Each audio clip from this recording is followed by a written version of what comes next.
I'm on the sofa today with Lucy Ann Hayes-Logan from Tucel Baharas, continuing our series of videos about visas, TIEs, NIEs and all things related to Spanish bureaucracy. Lucy's an expert in these and helps many people deal with these problems and obstacles. And I know from personal experience has helped many of my clients to overcome the challenges that these can face. We've been looking previously at different types of visas and we've looked at some in depth. Today, I think we're going to look at, it's unfair, I think, to say, the tail end of visas because they're all very important. But the less common ones, I think, might be the best. We've already spoken about the two ones that we most see commonly issued, which is the golden visa, kind of informally known, the entrepreneurs and investment visas. We've also spoken on non-lucrative visa, which is one we see for people retiring out here to Spain or moving out.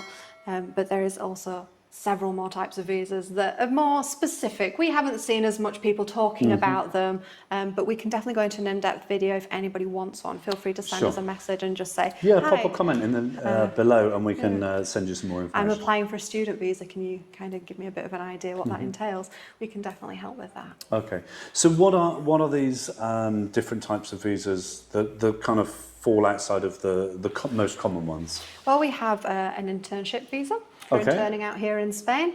That again has very specific writings in it to what an internship is and what isn't an internship here in Spain, because obviously if you're earning money from it in Spain, it's considered a job and not an internship. And you'll need to look at the working visa to video you then have to look at working visa or self-employed visa for that one. Then we've got students, which obviously we've seen quite a few of at the moment. A lot of people are coming out here on the Erasmus programme, even though the UK isn't currently part of the EU. Quite a lot of people coming over here to study, which is fantastic. Obviously older students as well, which is always very nice.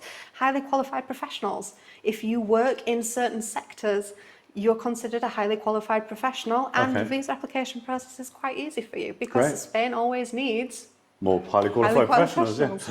Of course.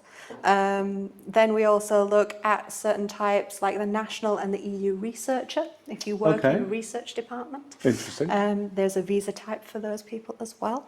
Then we have employed work, and we have employed work with a fixed term contract. They're two separate visas. So again, if you're ever in doubt, please just send us a message. Let us point you in the right direction, or any professional for that matter, point you in the right direction to which of those two visas, because they both have difference in the wording, difference in the requirements, etc. Then we have a working permit extension out here, that we have the working permit exemption, that's exempt from working out here. Again, the way it's written and the specifics of it are quite technical. Then we have an intercorporate transfer. If you're working for a company that's international and they're going to move you out here, there's an option for that, which is quite easy. Then we also have sorry, I've written this one down because it's quite a long one. Work under transnational provision of services. Okay. Very fancy. That's not one I've been asked about before. So. No, it's not one we normally see around on the forums, but it's another visa type for those that are looking at the visa type. So we have a self-employed visa, obviously. If you're coming out here and you're going to start a business, this isn't an easy visa to apply for. Just giving everybody a quick heads up. It's a two-step visa, as some visas are, where you first have to issue a working permit, then you issue your visa. Working permit kind of comes with a business plan, etc., etc. And then we have a family reunification under general regulation. This just means if you match the general regulation, you have family out here, you could maybe apply for that and acquire a visa through a family member being in the EU. Okay. So if you already have someone living here who has residency, you can apply to come and join them. That would be that one, because that is something I do get asked about quite regularly, particularly with people who've maybe lived here a long time and then children want to come here and live with them. So that would be the one to look out for. Exactly, that would be the one to look out for that. And again, that's got very specific requirements that make sure that you qualify for that, but most professionals will be able to guide you in the right direction for that. Okay.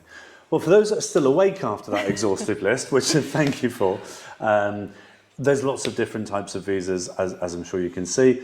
I'm sure for most people watching, those won't necessarily be applicable, but just in case, if you are looking at moving out to Spain and you need some help with a visa, don't hesitate to contact Lucy. Her details will be below. And soon we'll be looking at digital nomad visas. Digital nomad visas. As soon as they come out, we'll be sharing a video with the kind of details to look in for that. So to find out more about that, don't forget to subscribe. click the notification bell, and you can find out as soon as we have confirmation of the details of that, and then we can let you know in full detail. So thank you for watching, and we look forward to seeing you again soon. Goodbye for now.